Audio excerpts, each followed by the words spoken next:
Hey, welcome to Craft Central Designs. Today I'm sharing with you this totally awesome water feature that I made for my patio at my RV, otherwise known as my happy place. If you follow my channel, you know that is my very peaceful, tranquil place where I spend long weekends relaxing, writing, creating, and crafting.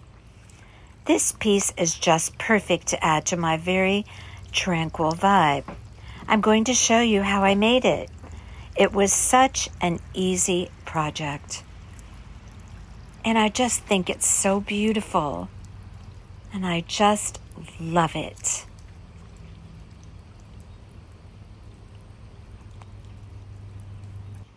Let's look at the materials you will need to make this water feature. I picked up these beach pebbles at Home Depot. I believe they were $18.50 a bag. They're polished and there's various sizes of stones in that bag. I got this water fountain on Amazon, and I will list this in the description box, exactly the one that I got in the Amazon store that I purchased it from. I did do my research, and I found that this one had very good reviews, and this one actually floats in the fountain. And that's it's obviously a solar fountain, and so you don't have to have any tubing, you just put it directly in the water. I picked up this pot, it's 14 inches in diameter, at Wal Mart. I believe I paid $13 for this pot. Wherever you get your pot, be sure there's no hole in the bottom. That's very important, obviously, because it has to hold the water. It's kind of a gray stone type texture. It's not heavy though, it just has the appearance of kind of a rough texture. And I picked up this ceramic pot at Home Goods. Again, no hole in the bottom. And that bowl there is just to place in the bottom to elevate that black pot a little bit, because I want it to be sit high in that gray pot. So I decided to dress up my container a bit. It was a little bit boring, just a solid gray.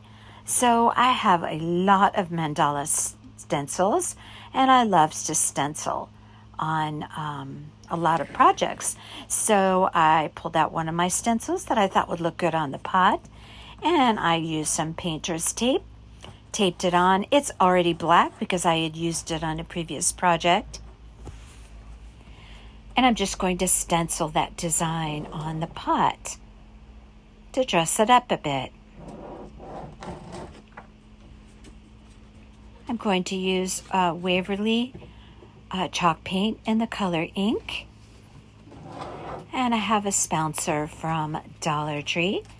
And I'm just simply going to put some paint on that spouncer and dab it on that stencil.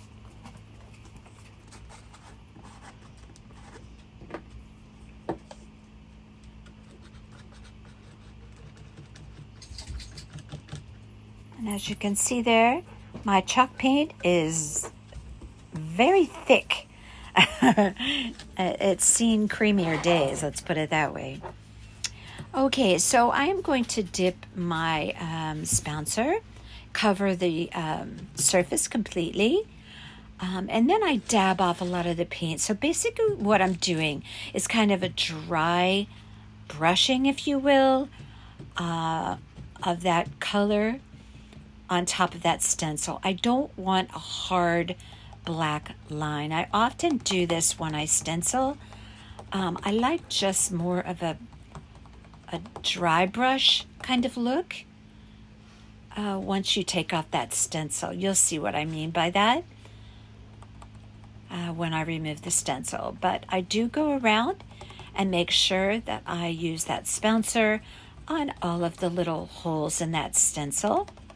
I actually went over it a couple of times. Again, I didn't want a heavy line, so you will see what that looks like when I show you later. Now, I have a pool noodle. I believe I picked this up at Walmart, but They certainly have these at Dollar Tree. And I'm going to cut some 1-inch donuts, if you will.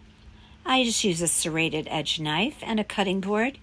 But they do actually sell a pool noodle cutter at Dollar Tree. I've personally never purchased one, but they're supposedly great for cutting pool noodles. And I use pool noodles for a lot of different projects, one of which is in the bottom of a big pot where I'm putting a plant. It helps to take up some of the room in the bottom so you don't have to put so much soil and make the pot very heavy.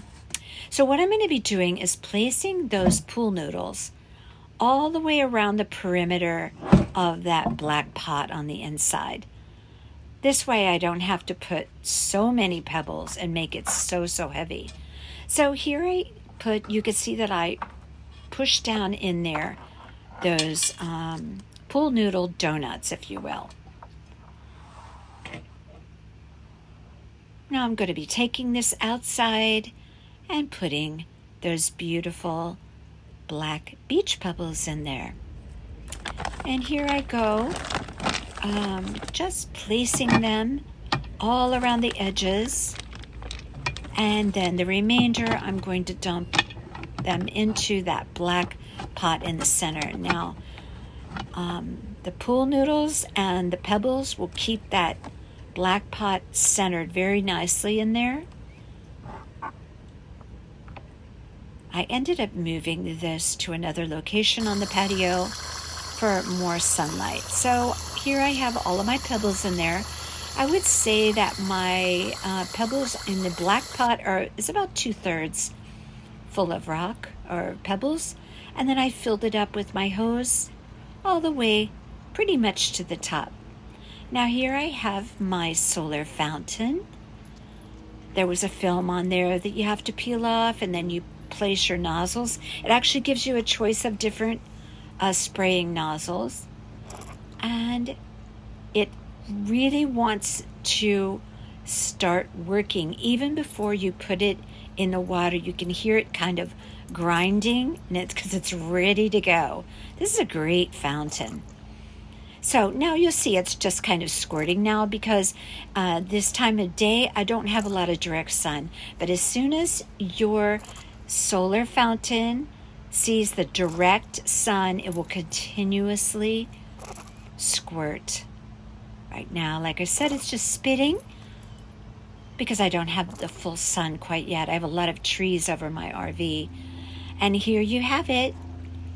And it's running continuously, squirting about, I want to say, a foot into the air.